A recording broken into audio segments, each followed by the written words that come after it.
21-22ರಲ್ಲಿ Basavaraj ಸ್ಟೇಡಿಯಂಗೆ next ಸರ್ಕಾರ ಒಂದು ಬರ್ತತೆ ಅಂತ ಇಟ್ಕೊಳ್ಳಿ. ಇವ್ರು ಹೋಗ್ತಾರೆ, ನೆಕ್ಸ್ಟ್ ಸರ್ಕಾರ ಬರ್ತದೆ. ಅವ್ರು ಏನ್ ಮಾಡ್ತಾರೆ, ಈ ಆಶ್ರಯ ಹೋಗಲ್ಲ, ನಾವು ಮತ್ತೆ ಗೆದ್ದು ಬರ್ತೀವಿ. ನಾವು 100 ಮತ್ತೆ ಗೆದ್ದು ಬರ್ತೀವಿ. ಅದ್ರ ಬಗ್ಗೆ ಎರಡನೇ ಮಾತಿಲ್ಲ. ಅಧ್ಯಕ್ಷರೇ, 2014ರಿಂದ 17-18 ಇದ್ರಲ್ಲ, ಬರ್ಕೊಳಪ್ಪ ಅಶೋಕ, ನಾನೇ ಪರ್ಮನೆಂಟ್, 5 ವರ್ಷ ಅಂದ್ರು, ಕಾಣೆ ಆಗೋಟ್ರು. ಕಾಣೆಯಂತೆ ಮಾಯವಾದನು ನಮ್ಮ ಶಿವ ಅಂತೇಳಿ ಕಾಣೆ ಆಗೋದು. ಇವಾಗ ಮತ್ತೆ ಹೇಳ್ತಾವ್ರೆ ನಾನು ಬರ್ತೀನಿ ಅಂತ. ಸದಸ್ಯರಿಗೆ ಅಗೌರವ ಆಗಬಾರ್ದು ಮತ್ತು ಸರ್ಕಾರದ ದುಡ್ಡೇನಿದೆ ಅದು ಪೋಲಾಗಬಾರ್ದು. ಇದು ನಮ್ಮ ಉದ್ದೇಶ. ಅದೇ ಉದ್ದೇಶ ಇಟ್ಕೊಂಡು ನಾವು ಮಾಡಿರುವಂತ ಧರಣಿ ಇದು. ಮುಖ್ಯಮಂತ್ರಿಗಳು ಅದಕ್ಕೆ ಆಯ್ತು ಕೊಡ್ಲಿ. ಕೂತ್ಕೊಂಡೆ ಮಾತಾಡಿ, ಕೂತ್ಕೊಂಡೆ ಕೊಡಿ ಸರ್, ಪರವಾಗಿಲ್ಲ. ಕೂತ್ಕೊಂಡೆ ಕೊಡ್ತೀವಿ. ಕೂತ್ಕೊಂಡ್ರೆ ಸರಿಯಾಗಿ ಕೊಡ್ತೀರಾ, ನಿಂತ್ರೆ ಪ್ರೆಷರ್ ಕೊಡ್ತೀರಾ, ಅದಕ್ಕೆ ಬೇಡ. ಆಯ್ತಾ, ಬೆಲ್ಲ ಕಾಣುದಿಲ್ಲ ನೋಡಪ್ಪ. ನಾನು ನಿಂತ್ಕೊಂಡು ಉತ್ತರ ಕೊಡ್ಲಿ, ಚೆನ್ನಿ ಕೂತ್ಕೊಂಡು ಉತ್ತರ ಕೊಡ್ಲಿ, ಒಂದೇ ಉದ್ದೇಶದಿಂದ ಹೇಳೋದು, ಬೇರೆ ಬೇರೆ ರೀತಿ ಉದ್ದೇಶಗಳು ಇಲ್ಲ. The government is very very clear. ಏನು ಹೇಳ್ತೀವಿ ಅಂತ ಅನ್ನೋದನ್ನ ಬಹಳ ಸ್ಪಷ್ಟವಾಗಿ ನಿಮಗೆ ತಿಳಿಸ್ಲಿಕ್ಕೆ ಬಯಸ್ತೇನೆ. ನಿನ್ನೆನೂ ಕೂಡ ಹೇಳಿದ್ದೀನಿ, ನಾವು ಯಾವುದೇ MLAಗಳು ಅಥವಾ MLCಗಳು ಅವರ ಹಕ್ಕನ್ನು ಮೊಟಕು ಮಾಡ್ತಕ್ಕಂಥ ಕೆಲಸವನ್ನು ಮಾಡಲ್ಲ. Number 1, I am making it very clear. ನಿಮಗೆ ಎಷ್ಟು MLAಗಳು MLCಗಳ ಮೇಲೆ ಗೌರವ ಇದೆ, ನಮಗೂ ಅಷ್ಟೇ ಗೌರವ ಇದೆ. ಬಿಕಾಸ್ ನಾನು ಒಬ್ಬ ಸ್ವತಃ MLA ಆಗಿದ್ದೀನಿ. ಅದರಿಂದ ನಿಮಗೆ ಅಗೌರವ ಆಗ್ತಕ್ಕಂಥ ಕೆಲಸವನ್ನು ಯಾವ ಕಾರಣಕ್ಕೂ ಕೂಡ ಮಾಡಲ್ಲ. ಈಗ ಕಾರ್ಯಕರ್ತರನ್ನ ಅವರಿಗೆ ಅವಕಾಶಗಳನ್ನು ಒದಗಿಸ್ಕೊಡ್ತಕ್ಕಂಥದ್ದು, ಅಧಿಕಾರದಲ್ಲಿ ಪಾಲು ಕೊಡ್ತಕ್ಕಂಥದ್ದು ಮೊದಲಿನಿಂದ ನಡ್ಕೊ ಬಂದಿದೆ. ಅದೇನು ಹೊಸದೇನಲ್ಲ. ನಿಮ್ಮ ಕಾಲದಲ್ಲೂ ನಡೆದಿದೆ, ನಮ್ಮ ಕಾಲದಲ್ಲೂ ನಡೆದಿದೆ, ಸ್ವಾತಂತ್ರ್ಯ ಬಂದ ಮೇಲೂ ಕೂಡ ನಡ್ಕೊ ಬಂದಿದೆ. ಅದರಿಂದ ಹಣ ದುರುಪಯೋಗ ಆಗ್ತದೆ ಅಂತಕ್ಕಂಥದ್ದಲ್ಲಿ ಈಗ ಕಾರ್ಯಕರ್ತರನ್ನ ಚೇರ್ಮನ್ಗಳು ಮಾಡ್ತೀವಿ, ಅದು ದುರುಪಯೋಗ ಆಗಲ್ವಾ? ಅದು ಹಣ ಯಾರು ಹಣ ಕೊಡೋದು ಅವ್ರಿಗೆ? ಈಗ ನೀವು ಮಹಾರಾಷ್ಟ್ರದಲ್ಲಿ RSS ವರ್ಕರ್ಸ್ನ ಎಲ್ಲ ಮಿನಿಸ್ಟ್ರಿಗಳು ಕೂಡ PAಗಳು ಮಾಡಿದ್ದಾರೆ. ಯಾರು ವರ್ಕ್ ಯಾರು ಇದು? ಆಯ್ತು ಬಸವರಾಜ್ ಹೇಳ್ರಿ.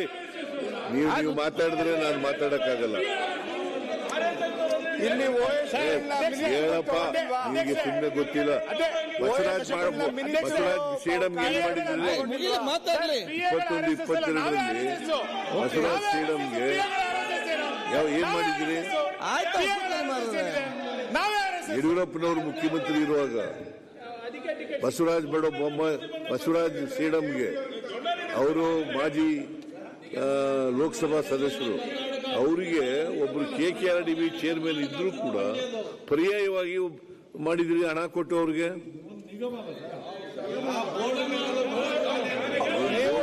ಇದು ಅಷ್ಟೇನೆ. ನಾವು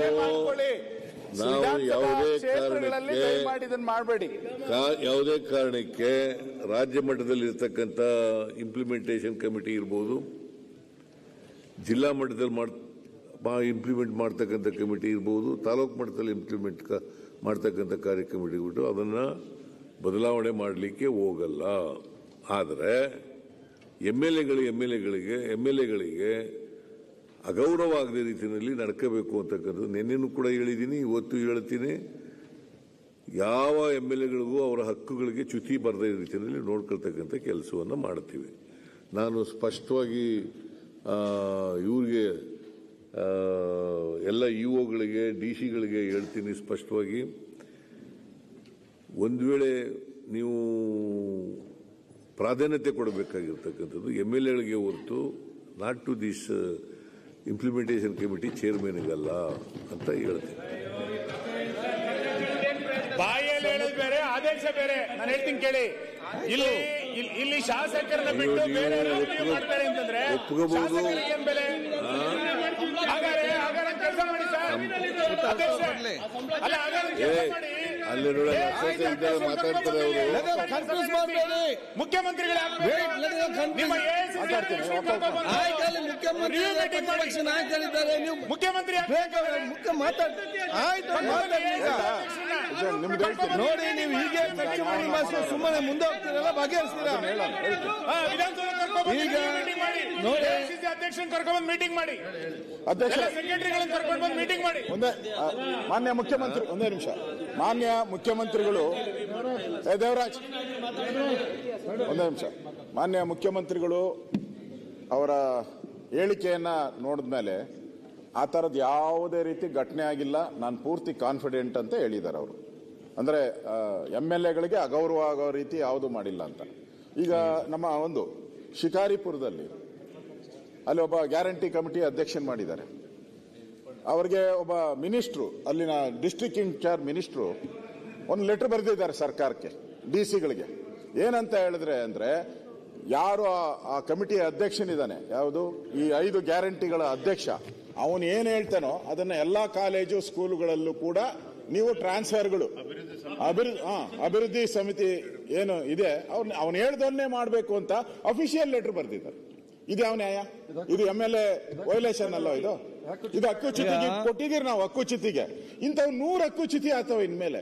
ದಿನನಿತ್ಯ ಅಸೆಂಬ್ಲಿಯಲ್ಲಿ ನಾವು ಹಕ್ಕುಚ್ಯುತಿ ಮಾಡ್ಕೊಂಡು ನಮ್ ಗೌರವ ಕಾಪಾಡ್ಕೊಬೇಕಾ ನಾವು? ಆ ಸ್ಥಿತಿಗೆ ಬಂದ್ಬಿಟ್ರೆ ನಮ್ ಕತೆ ಏನು? ಸ್ಪೀಕರ್ ಆದವ್ರು ನೀವು ನಮ್ಮನ್ನ ಸಪೋರ್ಟ್ ಮಾಡಿಲ್ಲ ಅಂತ ಹೇಳಿದ್ರೆ ಇದೇ ಆಗೋತತೆ. ಒಂದೇ ನಿಮಿಷ. ಇವರೇನೋ ಈ ಪರಂಪರೆಯನ್ನ ಶುರು ಮಾಡಿದ್ದಾರೆ. ಅವ್ರು ಹೇಳಿದ್ರು ನಾವೇನು ಹಾಗೆ ಆ ತರ ಮಾಡಿಲ್ಲ ಅಂತ.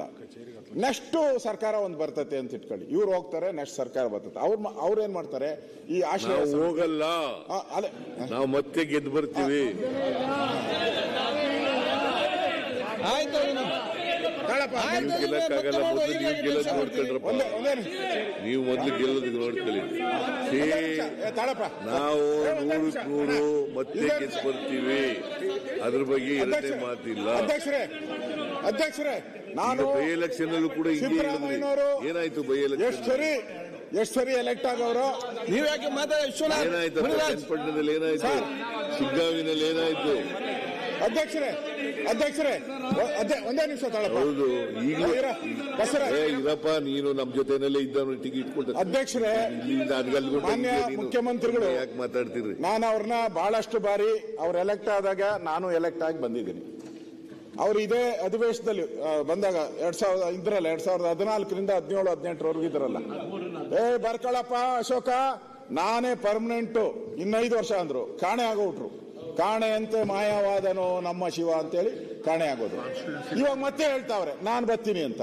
ಅದೇ ಎಲ್ಲರೂ ಅದಕ್ಕೆ ನಾನು ಹೇಳೋದು ಅಂದ್ರೆ ಒಂದೇ ನಿಮಿಷ ಮುಖ್ಯಮಂತ್ರಿಗಳು, ನಿಮ್ಮ ದಮ್ಮು ಏನಾಯ್ತು? ಒಂದೇ ನಿಮಿಷ ತಾಳಪ್ಪ. ನನ್ಗೆ ಒಂದೇ ನಿಮಿಷ ಸರ್, ನಮ್ಗೆ ಅವರು ಇನ್ನ 5 ವರ್ಷ ಪೂರೈಸ್ಲಿ ಅಂತಾನೆ ನಾವು ಬಯಸ್ತೀರಿ. ನವೆಂಬರ್ ನಮ್ಗೆ 5 ವರ್ಷ ಇದ್ರೆ ಅದೇ ಪುಣ್ಯ. ನಾನು ಹೇಳುವಂಥದ್ದು ನೆಕ್ಸ್ಟ್ ಬಂದಂತ ಸರ್ಕಾರ, ನಾನೇ ಇರ್ತೀನಿ. ನೆಕ್ಸ್ಟ್ ಬಂದಂತ ಸರ್ಕಾರ ನೀನು ಈ ಕಡೆ ಬಾಪ, ಅವ್ರ ಕರಿಯಲ್ಲಿ ಈ ಕಡೆ ಮಾತಾಡ್ತಾ ಇದ್ದಾನೆ ನೋಡಿ.